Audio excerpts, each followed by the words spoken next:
Assalamualaikum warahmatullahi wabarakatuh. Selamat pagi anak-anak. Bagaimana kabar kalian? Ibu harap kalian sehat selalu dan tetap semangat untuk mengikuti pembelajaran daring kali ini. Oke, dalam pertemuan kali ini Ibu akan menjelaskan materi yang kemarin. Kemarin Ibu baru memberikan resume atau ringkasan materi dari bab atau materi dari menganalisis peluang usaha. Jadi nanti Ibu akan menjelaskan satu persatu. Kalau kemarin Ibu hanya memberikan ringkasan, jadi nanti Ibu akan menjelaskan mulai dari di sini ada menganalisis peluang usaha. Apa itu menganalisis peluang usaha? Apa kemarin? Menganalisis peluang usaha itu nanti ada kata analisis peluang usaha dan juga ada peluang usaha sendiri itu apa. Untuk analisis peluang usaha adalah analisis yang digunakan untuk menganalisis seberapa pangsa pasar yang dapat dikuasai sehingga dapat memperkirakan penjualan perusahaan pada masa yang akan datang. Sedangkan peluang usaha adalah kesempatan yang ada untuk dapat dimanfaatkan dalam memperoleh sebuah keuntungan bagi seorang wirausaha atau wirausahawan. Itu mengenai analisis peluang usaha dan peluang usaha. Oke? Berikutnya itu ada faktor yang mempengaruhi dari inspirasi. Jadi dalam peluang usaha itu sebenarnya inspirasi merupakan sumber dari peluang usaha tersebut. Jadi faktor yang mempengaruhi inspirasi itu nanti ada dua. Yang pertama ada faktor internal dan yang kedua adalah faktor eksternal. Di sini ada beberapa yang termasuk faktor internal. Faktor internal itu yang pertama itu pengetahuan yang dimiliki, yang kedua pengalaman individu itu sendiri, yang ketiga itu pengalaman saat ia melihat orang lain menyelesaikan masalah, dan yang keempat, yang terakhir adalah intuisi yang merupakan pemikiran yang muncul dari individu itu sendiri. Berikutnya ada faktor eksternal yang termasuk ke dalam faktor eksternal. Yang pertama adalah masalah yang dihadapi dan belum terpecahkan. Yang kedua adalah kesulitan yang dihadapi sehari-hari. Dan yang ketiga ada kebutuhan yang belum terpenuhi baik untuk dirinya maupun orang lain. Dan yang terakhir ada pemikiran yang besar untuk menciptakan sesuatu yang baru.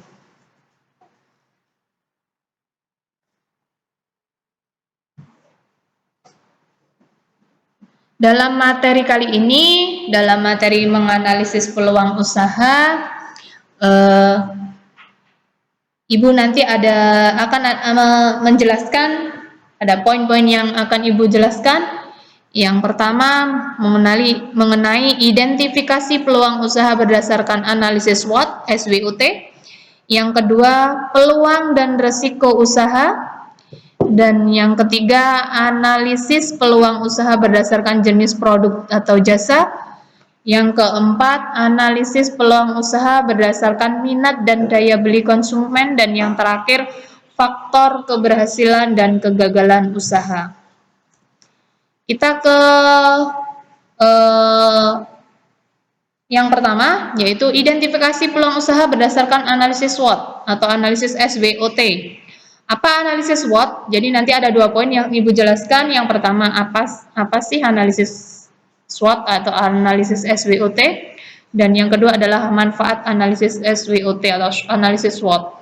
Yang pertama, apa sih analisis SWOT itu? Jadi analisis SWOT adalah suatu bentuk analisis di dalam manajemen perusahaan atau di dalam organisasi yang secara sistematis dapat membantu usaha penyusunan suatu rencana yang matang untuk mencapai tujuan, baik itu tujuan jangka pendek maupun tujuan jangka panjang. Dan berikutnya manfaat analisis SWOT atau analisis SWOT. Jadi manfaatnya ada beberapa manfaat, yaitu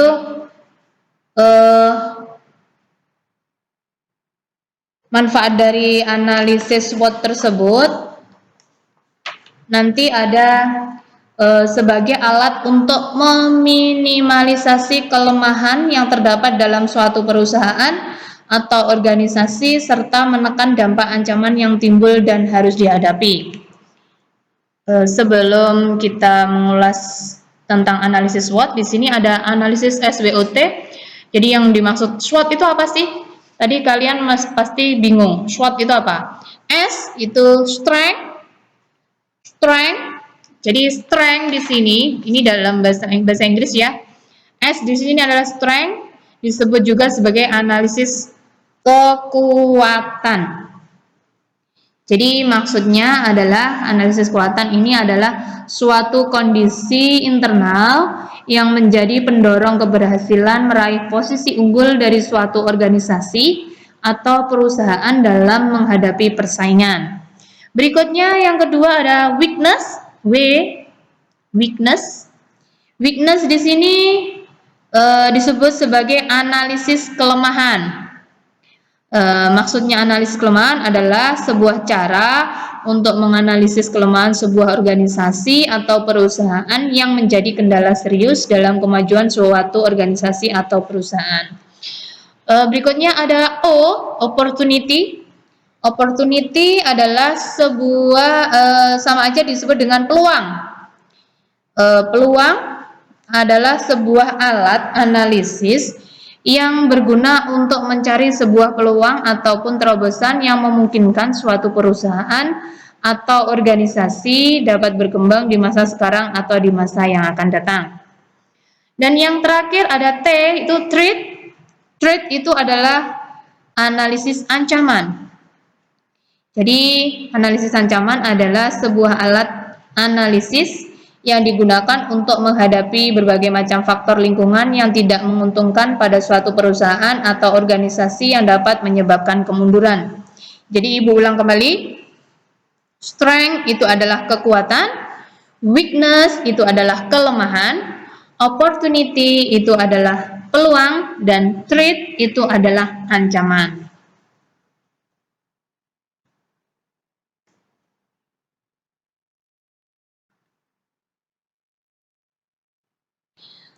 Di poin yang kedua itu ada peluang dan resiko usaha. Jadi di sini nanti Ibu akan menjelaskan peluang usaha itu apa dan resiko usaha itu apa. Jadi yang pertama peluang usaha. Peluang usaha di sini nanti dari peluang usaha di sini nanti ada beberapa poin, ada 3 poin di sini, mulai dari berpikir cara positif dan kreatif, bagaimana cara memanfaatkan peluang bisnis, dan bagaimana bisa memiliki unsur peluang usaha. Di sini mulai peluang usaha yang poin pertama, berpikir secara positif dan kreatif. Jadi wirausahawan harus berpikir secara positif dan kreatif. Bagaimana? Di antaranya adalah yang pertama, harus percaya dan yakin bahwa usaha atau bisnis dapat dilaksanakan. Dan yang kedua, harus menerima gagasan baru di dalam dunia usaha atau bisnis. Dan yang ketiga ada harus bertanya kepada diri sendiri, harus mendengarkan saran orang lain, harus mempunyai etos kerja yang tinggi, dan pandai berkomunikasi. Berikutnya, bagaimana cara memanfaatkan peluang bisnis? Jadi nanti ada 5 cara bagaimana cara memanfaatkan peluang bisnis tersebut. Yang pertama itu ada percaya dan yakin bahwa usaha dapat dilaksanakan. Dan yang kedua, jangan hadiri lingkungan yang statis yang akan melumpuhkan pikiran wirausahawan. Yang ketiga, setiap hari bertanyalah pada diri sendiri bagaimana saya dapat melakukan usaha lebih baik dan lain sebagainya. Dan yang keempat, bertanya dan dengarkanlah. Dan yang kelima, perluas pikiran Anda. Berikutnya, poin dari peluang usaha itu ada memiliki unsur peluang usaha. Jadi rumusan Untuk yang dimiliki seorang wirausahawan itu mencakup unsur-unsur. Jadi untuk menjadi wirausahawan yang sukses kita harus memiliki unsur yang harus dimiliki seorang wirausahawan. Itu ada 4. Yang pertama ada work hard, itu berarti kerja keras, work smart, kerja cerdas, enthusiast, kegairahan, dan service, itu pelayanan. Berikutnya adalah resiko usaha. Jadi setiap usaha pasti ada resiko. Jadi nanti ada beberapa resiko usaha yang mungkin terjadi, antara lain adalah jadi dalam melakukan usaha kita akan mendapatkan resiko usaha.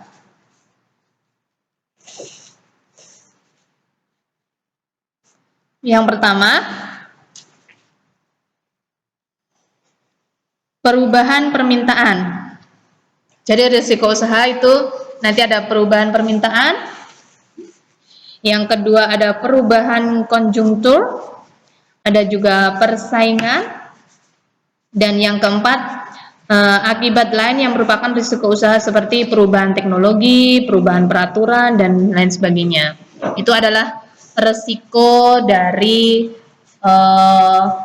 seorang wirausahawan. Berikutnya di poin 3 ada analisis peluang usaha berdasarkan jenis produk atau jasa. Jadi di sini ada analisis peluang usahanya berdasarkan jenis produk dan jasa. Itu ada 3 poin. Yang pertama, hal-hal yang perlu dipertimbangkan. Itu ada hal-hal yang perlu dipertimbangkan dalam berwirausaha. Yang pertama, minat seseorang. Jadi kita harus timbangkan minat seseorang itu seperti apa. Yang kedua ada modal. Apakah sudah tersedia modal awal atau belum? Yang ketiga ada relasi. Apakah ada keluarga atau teman yang sudah terlebih dahulu menekuni usaha yang sama? Dan yang keempat ada pengaruh lingkungan sekitar. Dan yang berikutnya kecocokan antara kebutuhan masyarakat dan jenis usaha tertentu. Berikutnya, selain hal-hal yang perlu dipertimbangkan dalam menganalisis peluang usaha berdasarkan jenis produk dan jasanya, berikutnya ada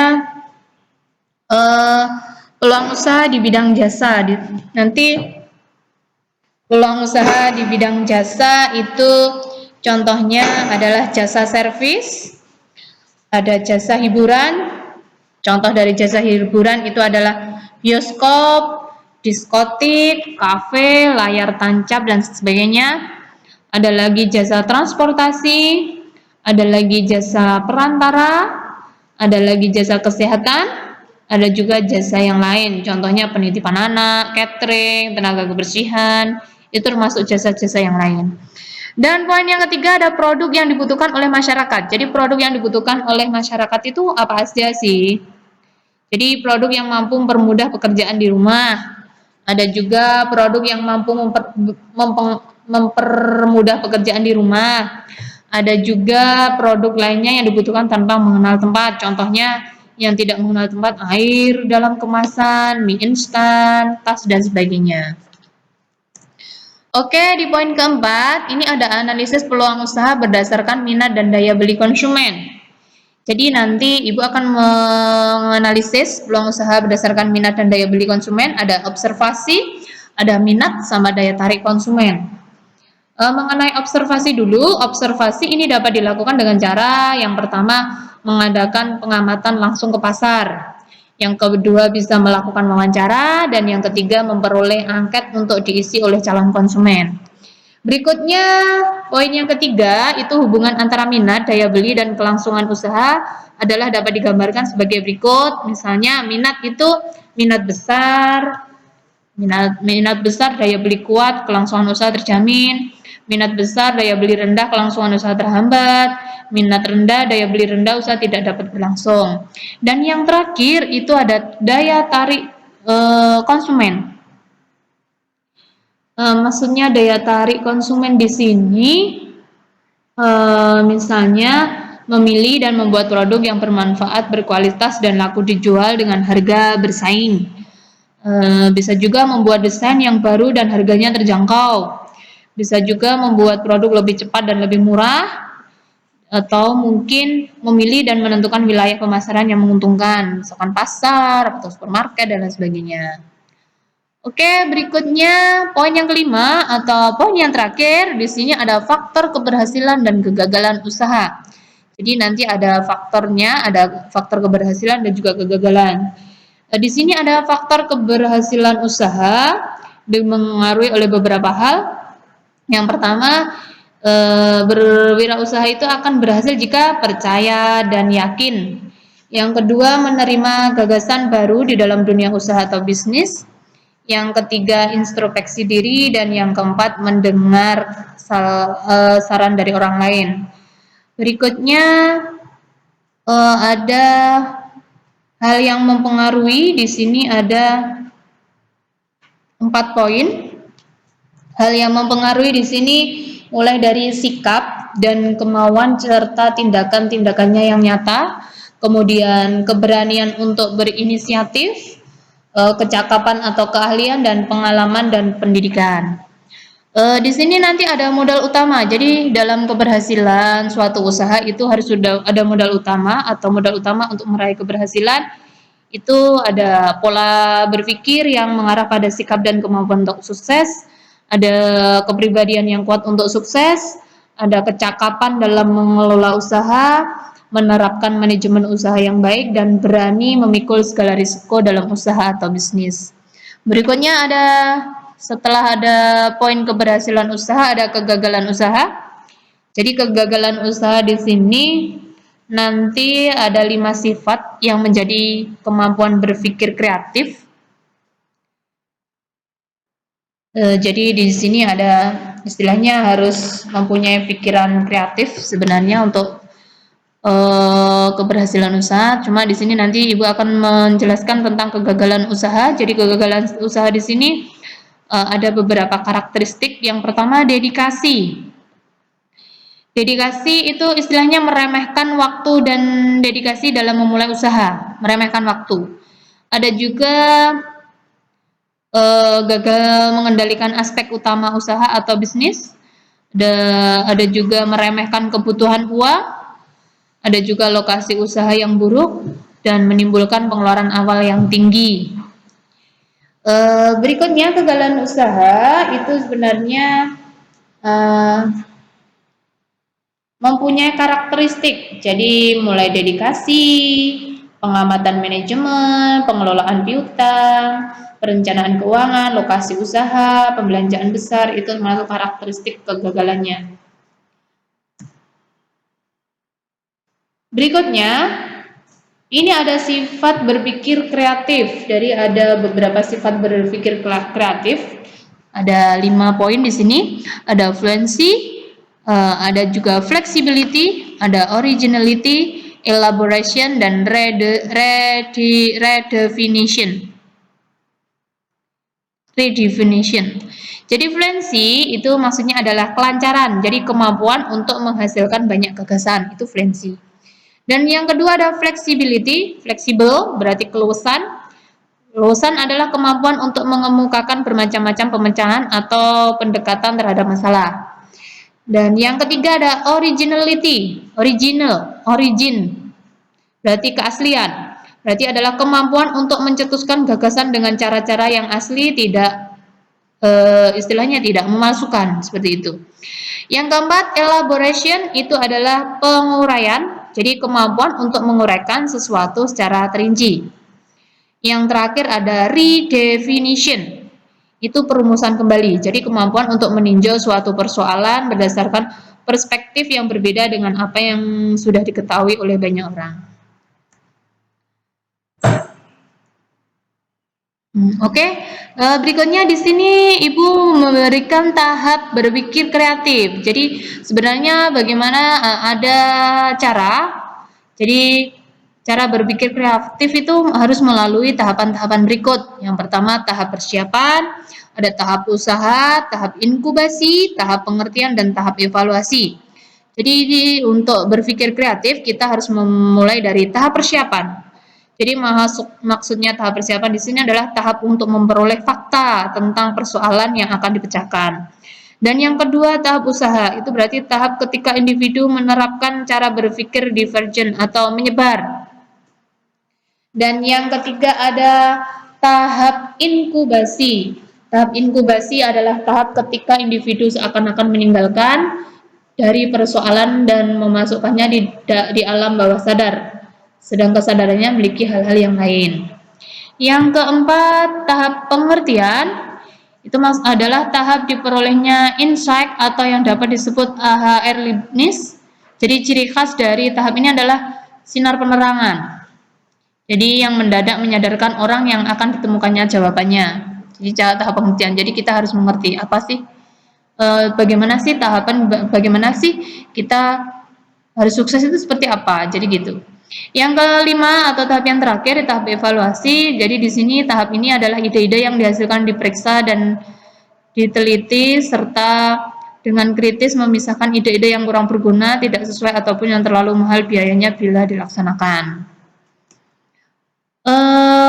Berikutnya itu ini poin terakhir mengenai inovasi. Jadi nanti pengertian apa sih inovasi? Inovasi yaitu penemuan atau terobosan yang menghasilkan produk baru yang belum pernah ada sebelumnya atau mengerjakan sebuah produk yang sudah ada dengan cara yang baru. Jadi itu inovasi. Nah, di sini nanti ada 3 prinsip dari inovasi. Yang pertama ada prinsip keharusan, ada prinsip larangan, dan juga ada prinsip mengembangkan cara berpikir inovatif. Yang pertama, prinsip keharusan itu contohnya seperti keharusan menganalisis peluang, keharusan memperluas wawasan, keharusan untuk bertindak efektif, keharusan untuk tidak berpikir muluk. Dan berikutnya ada prinsip larangan. Nanti ada 3 larangan. Yang pertama, larangan untuk berlagak pintar, larangan untuk rakus, dan larangan untuk berpikir terlalu jauh ke depan. Dan berikutnya prinsip yang terakhir adalah prinsip mengembangkan cara berpikir inovatif. Di sini ada 4 poin. Poin yang pertama, biasakan memiliki mimpi. Yang kedua, perkayalah sumber ide. Dan yang ketiga, biasakan diri menerima perbedaan dan perubahan. Dan yang terakhir, tumbuhkan sikap empati. Jadi ada beberapa prinsip supaya kita istilahnya cara berpikir inovatif merupakan suatu kemampuan yang harus dimiliki oleh seorang wirausahawan. Makanya inovatif itu mempunyai prinsip-prinsip, intinya tidak boleh istilahnya jangan berlagak pinter, sok pinter, terus rakus kayak gitu, dan juga istilahnya punya pikiran negatif gitu. Jadi istilahnya jangan mempunyai pikiran yang negatif, tunjukkan kalian bisa gitu. Oke, mungkin itu dari saya. Ada kurang lebihnya saya minta maaf. Dan tugas kalian sebut bahwa bukti bahwa kalian sudah mengikuti pelajaran Ibu, tolong di like dan subscribe pelajaran Ibu. Berarti kalau sudah like, subscribe berarti sudah mengikuti pelajaran. Kalau yang belum like berarti saya anggap tidak absen atau tidak masuk. Oke, tugas kalian adalah cari peluang usaha yang Anda ketahui, cari peluang usaha yang Anda ketahui, dan tulis di buku tulis dulu peluang usaha dalam peluang usaha dalam sekitar kita aja. Jadi peluang usaha yang Anda ketahui itu apa di masa-masa pandemi COVID ini. Jadi dan bagaimana cara mengatasi atau bagaimana cara kita untuk mencari usaha. Kan dalam kali ini kan saat ini kan kita mengalami pandemi COVID ya. Jadi bagaimana caranya kita untuk mencari peluang usaha dalam masa COVID ini. Jadi tolong cari peluang usaha dalam masa COVID. Oke? Sekian dari saya. Mungkin ada salah kata, salah ucapan, saya minta maaf yang sebesar-besarnya. Akhir kata, wassalamualaikum warahmatullahi wabarakatuh.